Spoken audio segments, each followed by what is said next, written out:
I'll do something good today. And we're back. Hey y'all, welcome to Dad Does Dinner. I'm Chase, and today we'll be making some homemade atomic chili powder. I call it atomic chili powder because it's guaranteed to blow your ass up. Now I know it's been about 10 months or so since my last episode, but as we all know, sometimes life just happens and gets in the way of doing what we love to do. But here I am, I'm back, coming at you with a few new episodes this summer. You know, last year I learned that I need better camera angles, better lighting, need to add a microphone, and just a better camera overall to really up those production values. Well, I'm happy to tell you that none of that's gonna happen. You're stuck with me, same old crappy camera and lighting, and here we are doing this once again. Stuck with my endless blather. However, today you're in luck. This will probably be a short episode because there's not too many steps in making your own chili powder, and so we'll keep this under an hour. As you see, we got a new addition to the family making an appearance. Her name is Millie the dog. We got her around the 1st of February, picked her up in the shelter, and she's just a joy to have around. She's my kitchen helper along with my boy P, and let's get started. All right, so last year I grew a whole bunch of peppers in my garden, and they're out there growing right now again this year. And I didn't know what to do with all these peppers. I could only pickle and give away so many. Well, my mom had an old dehydrator that I brought home, and I started drying peppers. Wasn't sure what I was going to use them for, but I ended up with a melange of peppers.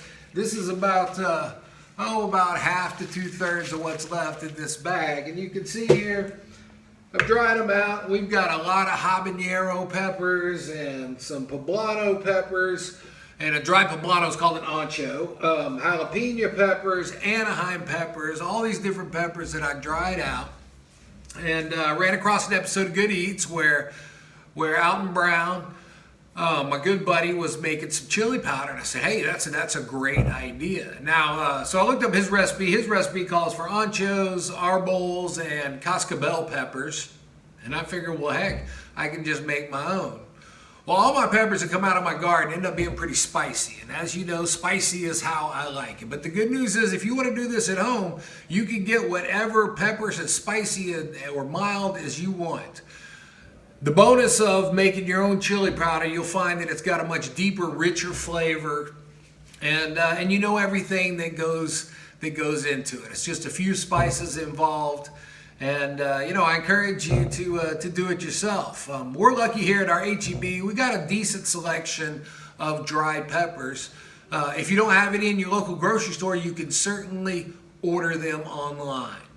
So today our simple ingredients are 9 dried peppers, and then I got some cumin seed, oregano, garlic powder, and smoked paprika. And that's all you need for it. Now I tend to buy the organic varieties when I can. We're doing a little bit better around the South, trying to eat a lot cleaner with organic varieties, grass-fed meat, organic free-range chickens, things like that. It's just a better way for us to try to live just a little bit better. Okay, but this is real simple. So what I've done is I have my whole peppers, and I just sliced them up just to make them a little bit more manageable in the pan. All this stuff is going into a blender, and the smaller that these are sliced, the less work your blender has to do to turn them into a powder. So I'm going to turn my stove here on. Put it on about medium heat, medium-low heat. You don't want this too high. And I'm going to just take these peppers, I'm going to put them in.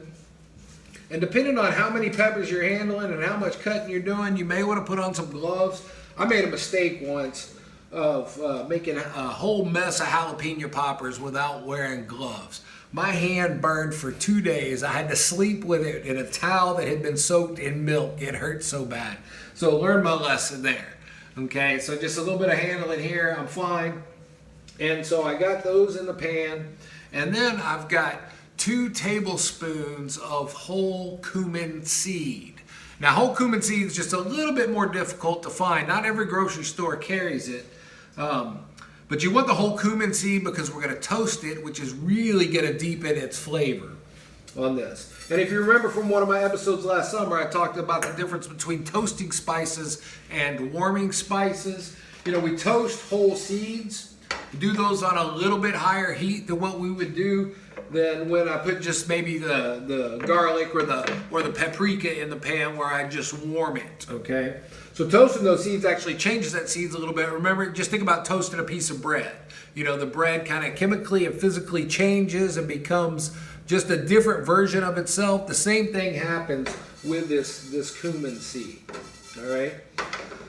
So we're going to use the cumin seed, we're going to let that go, and we're going to toast that for 4 minutes. This is going to smell really fragrant, and that's how you know when it's ready.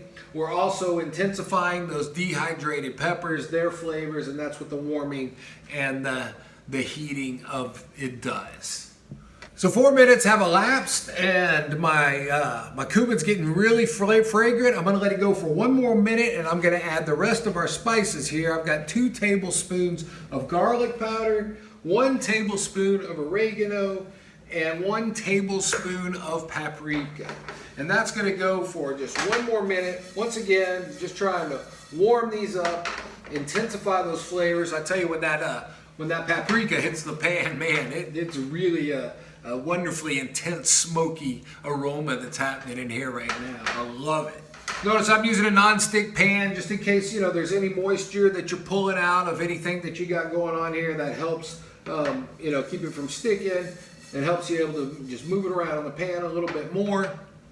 You can really use any type of pan that you have in this. If you do look up Alton Brown's recipe, you'll notice that he uses only 1 teaspoon of smoked paprika as opposed to a tablespoon. I like the smokiness and depth of flavor that paprika really brings to the chili powder, so I bumped that up a little bit. I called him, he said that'd be fine with him. He also doesn't warm the oregano, garlic, and paprika. He just toasts the cumin here. All right, so it's been about a minute. I'm gonna turn that off, and it's important that that cools completely. I could go ahead and just leave it in this pan, but I want it to cool a little bit quicker, so I'm going to transfer it to this bowl here. This needs to cool completely, and then we are going to put it in a blender. So while that's cooling, what has been going on the past 10 months? Well, obviously, we have had the global pandemic of COVID-19, the dreaded coronavirus. We've all had to deal with that one way or another, and you know, I'm teaching acting class and voice class with a mask on, and we all hate it, but you know what? I stayed grateful that I had a job, and grateful that we had students, and we muddled through it the best we could given the circumstances. But oh well, enough of that. So what else has happened? So you may remember last year I talked about I had some family members who were ill and going through some tough times. Well, you know, part of the reason I had to step away from Dad Does Dinner, it was my stepfather who was suffering from a long illness, and really this is one place where it was, you know, thank goodness for this pandemic, because it allowed me the time to teach online and have the time to actually travel to him in the Hill Country. I was able to be with him and arrange medical care for him, and you know, and I'm grateful I was able to be there when he passed in December. Mom's been suffering with Lewy bodies dementia, and been suffering for a while with that, and there's just no way she could live in those circumstances anymore. So we moved her here from the Hill Country to Conroe near me, and she's in a wonderful assisted living memory care facility. So that was a lot to take on. And then, you know, I'm dealing with a house there in the Hill Country, and as you all know, we had snowpocalypse or snowmageddon, and in the Hill Country it was worse than it was here in the Houston area, where we got 8 inches. And despite having well-insulated pipes and a well-built house, one of her pipes burst under the sink, and it just ran and ran for several days. Oh, it just made a mess of the house, so now we've been dealing with that. And so that's what's been going on. We are in the final stages of getting that cleaned up. and hopefully we'll have that on the market soon. So, life happens. In all of that, because of the work I do with others, and then one of the service groups I belong to. Oh, by the way, this new cutting board I have, check it out. It was built by one of our group members and made, and his name is Kyle. He makes these. He makes some awesome wooden pins, just very crafty when it comes to wood. And I was celebrating a milestone in our group, and this was his present to me, and I really love it. I'm really proud of it. In fact, I was just telling him today, I hate to cut on this thing because it's so nice, but then I thought, you know what? The return of Dad Does Dinner might be a really good place to bring out that cutting board. So shout out to you, Kyle, and of course your brother Kevin. Congratulations, Kevin, on your new job. Kevin's going to be a real estate agent. So poor Kyle just got fired by the government. Now he's looking for something to do. Of course, I got to give it a shout out to Mike and the crew at One Arm Brew and Barbecue, home of the all-you-can-eat endless sausage platter. If you're not following One Arm Brew and Barbecue on Instagram or Facebook, you're missing out. And I always get a chuckle. I mean, he'll put together this awesome steak dinner with a side of sausage. He'll put together this awesome hamburger dinner with a side of sausage. My buddy loves his sausage. And of course, Emmy and Nate, my super fans. Really love y'all. Emmy and Nate had a new addition to the family, little Theo. And another colleague of ours a little bit earlier in the year, Katie and Nick had an addition to their family, little Johnny. I'm really excited that both Katie and Emmy have nicknamed their children after their favorite uncle, and they just call him Chase. That's really cool. And friend of Peyton's is an avid viewer of Dad Does Dinner. His name is Derek. I know he was excited about the Atomic Chili Powder episode. So shout out to you, Derek. And you know what, Ryan? I know you watch all these episodes, so I just wanted to say hey to you, and Beth, you're a regular viewer. And I think that covers all 6 or 7 of y'all. I did have a little excitement in my life regarding Dad Does Dinner. A talent agent contacted me and said I should apply for a new competitive cooking show that I think Gordon Ramsay is doing. And she told me a little bit about it. Just as exciting and as flattering that is, let's put it into perspective. I'm sure that, 100,000 people were contacted and they're going to choose like 10. All right. So it's not like I was asked to be on the show. So let's put that in perspective. But it was just pretty cool that somebody recognized me. I ended up not applying. I mean, the timing would just be terrible. I got some new duties at school on that.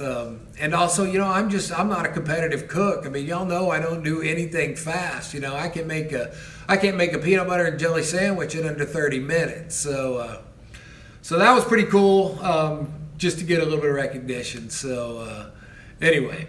Maybe someday we'll grow this thing even bigger.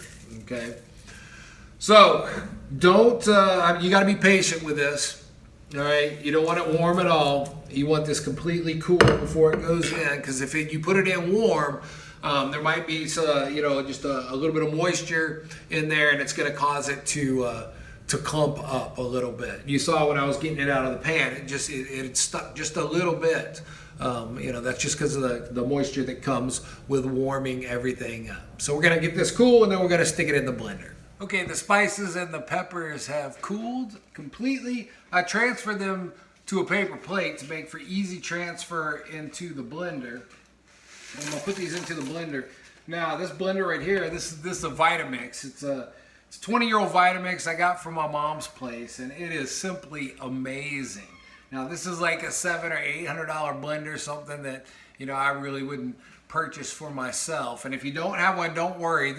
You can still blend it up in a regular blender. It just takes a little bit longer. The great thing about the Vitamix is the motor spins incredibly fast. This makes awesome smoothies, that texture that you really want in there. And it'll make short work of blending this up.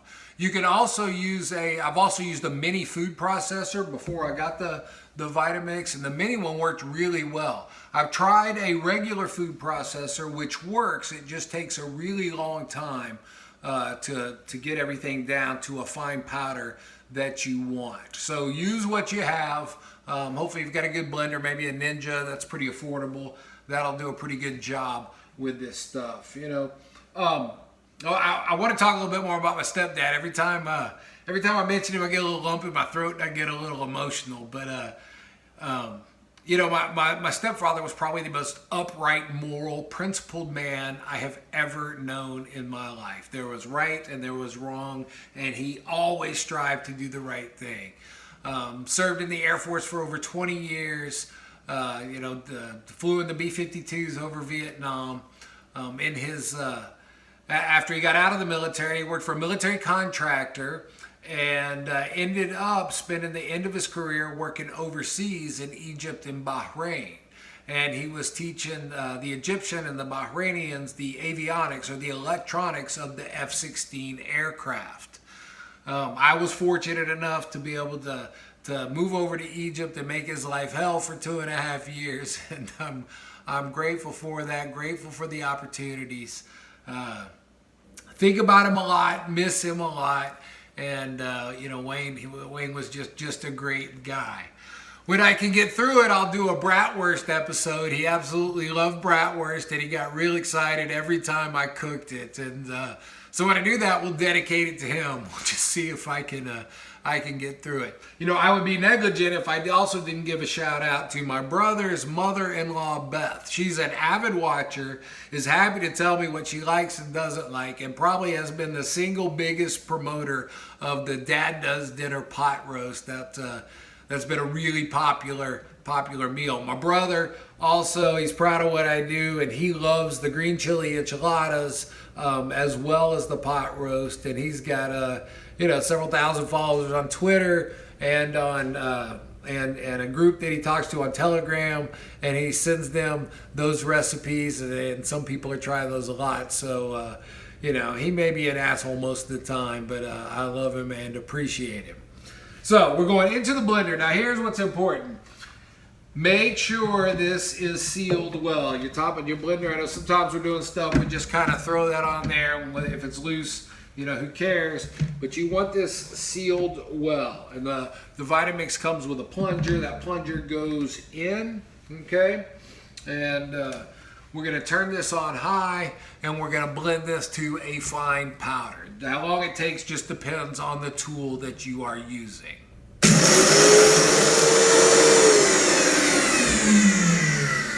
The Vitamix makes short work on this. Turn it into a nice powder in under a minute. Now here's a really, really important step. Do not open this for at least a minute. You want all those fine particles to settle down. Otherwise, you get a pepper spray yourself, and that's no fun at all. All right, this is just about settled down. You may be thinking, hey, chili powder, homemade chili powder sounds great, but you know what? It seems like a lot to do for chili that I only make a couple of times a year. So what are the applications you can use this for? Well, obviously there is chili.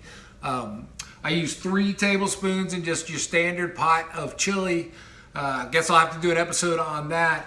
Makes for my version of this chili powder makes for a really spicy chili. And I love it, like a 5-alarm chili. It is super spicy and super hot. Remember, you can get whatever peppers you like on whatever spice level you like to make this chili powder. I've also found that it's great on chicken wings, okay? And so I get my chicken wings in the pan and I coat them with the atomic chili powder. Then I grill them, then I sauce them. The spice comes through. It's not overwhelming. It's more of that, Emmy and Nate's favorite back end heat on those. So that's good. You can go in any type of Mexican cuisine that you're making, anything like that. Anything you just want to spice up and you want to have that smoky, cumin-y flavor that the chili powder brings to it. So you'll find that you'll use it more than you think you will. Okay, so that's all nice and settled. Now I will carefully transfer this to a spice jar, and these are I picked these up at Kroger, little spice jars. I've got these. I've got a little bit bigger size. I do some canning, some pickling. Got a great crop of cucumbers this year, and hopefully you'll see me be making some pickles soon. So we're gonna transfer this into the jar. Get a set of funnels. Funnels make work easier like this, and you'll find other uses for them too. So when you're all done, that amount makes a batch about like you'd find in your regular store-bought chili powder spice jar. So this is what we have. I was thinking, I mentioned about Mexican cuisine. This, oh my gosh, I just got some chili powder in my eye. I'm dying. Just a little fine mist of it. Oh Lord. This is also great as taco seasoning, and add like, maybe a tablespoon of this along with a teaspoon of coriander to your taco meat, and that'll be dynamite. I try to avoid those packeted seasoning mixes because I can make my own. I can tailor them, to whatever flavors that I like, and it just tastes fresher. It just tastes better, and I try to make all the stuff that I can myself. So what's coming up for Dad Does Dinner? Well, hopefully you'll see a lot more of me the rest of the summer. A few episodes I got planned are my famous homemade bacon that I cure the pork belly myself and throw it on the smoker. Made some carnitas the other day that were just fantastic. It's something easy that you can do at home, very similar to making the pot roast. Next batch of cucumbers, we'll do a pickle episode. And so that'll be fun too. It's great to be back. Glad y'all are watching. I hope all y'all are having a good time coming out of the pandemic, returning to some sense of normalcy. Keep on watching, keep liking, keep subscribing. Let's see if we can get up to 100 subscribers this summer. And I'm gonna make a big old batch of this chili powder. I'm taking it to some relatives, and may ship a couple off to some friends as well. Remember, y'all get out there and do something good. Oh, won't you hear me, people, when I say, well, let's all do something good today.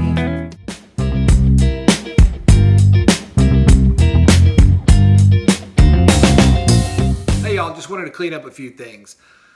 When you warm spices, and I'm not talking about the whole cumin seed, but the other spices, the moisture that we perceive that's coming out of the spices is actually the oils in them. So when we're warming them up, we're kind of waking up those oils, and that's what caused that little stickiness in the bottom of the pan. Another reason why it's important to cool those spices down. Also, if you're making a big batch and you put it in the blender, that blenders could also warm up those spices. You want to let those completely cool before you jar them to avoid some clumping. Little clumping may not matter, but that will help. Also, wear gloves. When you're handling spicy peppers. I don't know how many times I got to do it without gloves to keep learning my lesson. With those, just doing that, even that one batch, and I touched some of the spice, and Lord, everything I touched after that was spicy. Put a piece of gum in my mouth, that was spicy. Took a drink of something, that was spicy. And so wear gloves. And if you're doing a big batch, I just did 11.5 jars of this. You may want to consider a mask and goggles and a hazmat suit. I don't know. I've got chili spice everywhere.